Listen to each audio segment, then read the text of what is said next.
May 1945. Central Germany, the Wehrmacht had signed. The flags were coming down. American trucks were moving through towns that had stopped pretending they were unconquered. But inside one small interrogation room, the war had not ended for one SS officer. His name was Matthias Kleist, SS Obersturmbannführer, Security Police, Anti-Partisan Command. The kind of officer who had spent years learning that fear could be used like a tool. And when the Americans put him in a chair, he acted like the chair still belonged to him. He gave his name slowly. He gave his rank with pride. He corrected a young intelligence lieutenant on the pronunciation of his unit designation, as if that still mattered. Then the lieutenant asked about villages in Galicia. Kleist smiled. Not a nervous smile, not a defeated one. A man in a prison compound smiled at a man holding the paperwork. Then he said, "You should be careful with names. Germany has fallen before. Germany remembers who helped her, and she remembers who made enemies." The lieutenant stopped writing. Kleist leaned closer. "You have a family, Lieutenant. You have a street somewhere, a house, perhaps children." It was not a confession. It was not an answer. It was a threat, delivered by a prisoner of a defeated army, in a room guarded by American MP's word, reached George Patton before the hour was out. Patton did not send a reprimand. He did not send a warning. He came himself. The room was plain enough to be forgotten. One table, 2 chairs, a wire mesh window, concrete floor, a weak bulb overhead. On the wall, a stain where someone had pulled down a Nazi calendar 2 days earlier and left the nail behind. Kleist was still sitting when Patton walked in. He saw the polished helmet, the 4 stars, the riding crop, the hard forward lean of a man who did not enter rooms so much as take command of them. Kleist had heard of Patton. Every German officer west of the Rhine had heard of Patton, but he did not stand. That was his last piece of theater. Patton closed the door behind him. He pulled the second chair away from the table and sat down across from Kleist. For several seconds he said nothing. That silence did more than shouting would have done. Kleist held his face still. He was trained for rooms like this. He had sat across from mayors, priests, railway clerks, farm boys, widows. He had learned how long silence could make another man uncomfortable. But this silence was different. It did not ask him to speak. It measured him. Patton placed one folded sheet of paper on the table. Not a pistol, not a fist. A folded sheet of paper. Then he said, "I understand you threatened one of my officers." Kleist's mouth moved first, before his face decided what expression to wear. "I made an observation. You told him to think about his family. I reminded him that history is long." Patton nodded once. "Good. Then we are discussing the same sentence." He unfolded the paper. Names appeared first, then dates, then place names. Langenwald, Neuss, Dolina Crossing, 3 hamlets near Tarnopol, a mill road outside St. Avold. Beside each name there were numbers. Not round numbers, not guesses made for drama, the kind of numbers clerks write when they are trying to make murder look administrative. Kleist glanced down only once, but once was enough. He recognized the geography. Patton watched him recognize it. "This came from 3 places," Patton said. "Your own abandoned field office, a captured transport register, and statements from survivors who did not die when your men expected them to." Kleist said nothing. "The list is incomplete," Patton continued. "That is the generous part." Kleist looked up. His voice was still smooth, but it had lost the lazy edge. Those were security operations. Patton's eyes did not move from his face. "Against unarmed civilians? Against partisan support? Against old men? Kleist's jaw tightened. Patton tapped the paper once. Against children? The room changed then. Not loudly, there was no dramatic explosion, no slammed fist, no officer dragged to his feet. Just a table, a general, and a piece of paper that had more weight than the uniform Kleist was trying to remember himself inside. Kleist leaned back. I followed orders. Patton's answer came so flat, it sounded almost bored. Every coward in Europe has learned that sentence. Kleist blinked. Patton continued.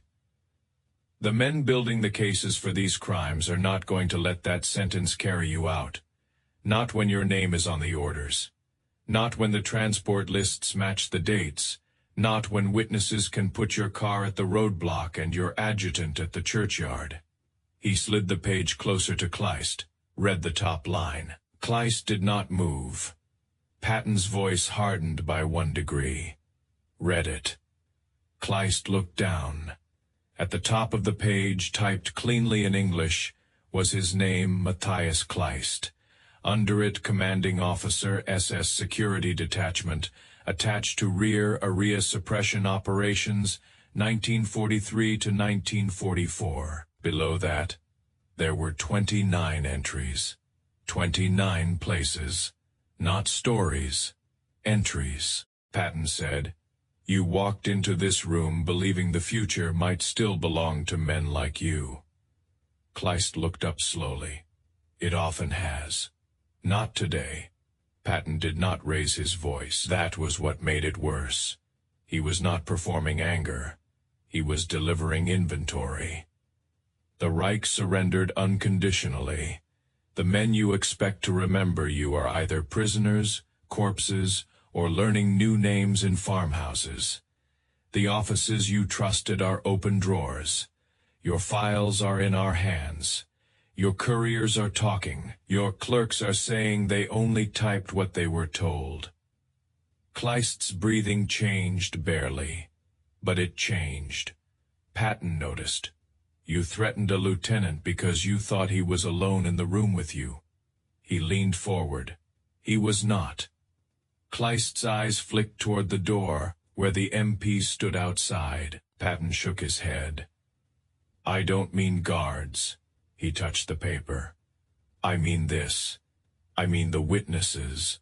I mean the records. I mean every person you thought had been reduced to smoke, or ash, or silence, and still left something behind. Kleist stared at him. For the first time, his confidence was not gone, but it had become narrower. It had retreated into the places that had not yet been proven. That was the beginning of fear. Patton understood fear. He had used it on battlefields, and he had seen what the SS built with it behind the lines. He knew the difference between a frightened man and a man who had built a career frightening others, so he did not comfort Kleist. He did not threaten to beat him. He did not need to, he said. You have no army here. You have no police here. You have no village square. You have no truck waiting outside. You have no midnight knock left to give. All you have is what can be written down. Kleist's fingers, which had been resting on the table, curled once. General, he said quietly, you cannot frighten me with paperwork. Patton almost smiled. That is because you have spent too many years confusing paperwork with permission. He picked up the sheet. This is not permission. This is consequence. Then Patton stood. The chair legs scraped the floor. He turned toward the door, then stopped. There is one more matter. Kleist kept his eyes forward. The lieutenant you threatened is named Robert Ellison. He is 27 years old. He has a wife in Fort Wayne and a daughter who was learning to walk when he left the States. He sat in this room and asked you questions because that is his duty. Patton turned back. You mistook his discipline for weakness. Kleist said nothing. Patton's voice dropped. That mistake ends now. You do not threaten my officers. You do not threaten their wives. You do not reach across a table with the ghost of a dead Reich and pretend it still has hands. The words sat in the air, cold, precise, final. Then Patton opened the door and left. The next morning, Kleist was brought back into the interrogation room. The same table was there, the same wire, mesh window, the same weak bulb, but the room did not belong. Lieutenant Ellison was not the interrogator that morning. The intelligence section had rotated him out, not because he had failed, but because the case had changed. It was no longer a man asking questions and a prisoner deciding whether to answer. It was a file being built, and files have a terrible patience. The new officer began with dates. Kleist refused the first 3 questions. He corrected the wording of the 4th. He answered the 5th. Not fully, not honestly, not with remorse, but he answered. That was the change. The threats did not return. The smile did not return either.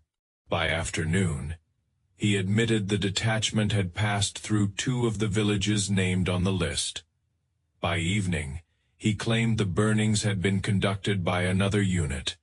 By the 3rd day, he was placing blame on a dead major who could no longer object. The intelligence officers wrote everything down, every evasion, every contradiction, every date he tried to move, every name he pretended not to recognize until a captured roster made pretending useless. Over the next weeks the paper grew. The single folded sheet became a folder. The folder became a case file. A transport clerk from Kleist's own staff described convoy orders that matched the destroyed villages. A Polish schoolteacher identified the unit markings on the trucks. A German medical orderly remembered treating one of Kleist's drivers after a roadside shooting. And his diary gave the date. None of it looked dramatic on its own. A name, a number, a road, a signature, a witness who had lived by accident, but together, the pieces did what fear had always tried to prevent. They made the invisible visible. That was what Kleist had not understood. He thought power was the ability to make men lower their eyes. Patton understood real power after the uniform's collapse is the ability to make facts survive the men who buried them. By summer, Kleist was moved out of the 3rd Army compound and into war crimes custody. The interrogators did not celebrate. They knew better. Cases like that did not heal villages. They did not return fathers. They did not unburn houses. But they did something the SS had spent years trying to make impossible. They forced a name onto a record. They forced a command to meet a consequence. Kleist's defense followed the pattern everyone expected.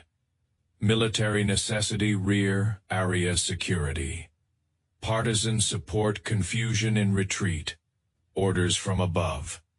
It sounded cleaner in a courtroom than it had looked on the ground. But the evidence was not built from outrage. It was built from sequence. The trucks arrived before dawn. The men were separated from the women. The churchyard was sealed. The barns burned after the search was over, not during fighting. The same procedure appeared again in another village, and then another. That pattern mattered, because one atrocity could be called chaos by a man desperate enough. 29 began to look like a method. Kleist never confessed in the way people imagine confession. He did not break down. He did not weep. He did not apologize to the dead. Men like that often protect the last room inside themselves more fiercely than any headquarters. But the courtroom did not require his remorse. It required proof. And proof had arrived folded in Patton's hand before Kleist even understood he was looking at it. Lieutenant Robert Ellison went home after the war. He did not become famous. He did not write a book. He did not build his life around one morning in Germany. He returned to Indiana, took a job with a county office, raised the daughter whose name had once been used as a weapon by a man who had never met her. For years, he rarely spoke about the interrogation room. When his family asked about Patton, he would only say he knew exactly what that man was trying to do, and then he would change the subject. But there was one thing Ellison kept. Not a medal, not a captured pistol.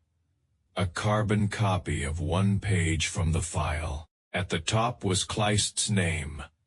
Under it were villages, dates, and numbers. Ellison kept it folded in an envelope in his desk. Not because he enjoyed remembering Kleist, but because the page reminded him of something he had learned at 27. A threat can feel enormous when it is spoken close to your face. It can fill the whole room. It can make a defeated man seem dangerous, but a threat is only air unless people with authority decide to treat it as evidence. That was what Patton did. He did not storm into that room to rescue a frightened lieutenant with theater. He came to remove a weapon. The SS had spent years training men like Kleist to believe that fear could outlive defeat, that even after the banners were torn down, even after the armies surrendered, even after the prisons changed hands, the old terror might still work if it was spoken with enough confidence. Patton answered that belief with a different kind of force. Not rage, not revenge. A folded page, a list of names, a clear understanding that the man across from him had confused silence with safety. And once that page was opened, Kleist was no longer a dangerous ghost from a future Germany. He was a prisoner with a file. That was the moment his last weapon failed. Fear had been his final uniform. Patton took it off him with paper.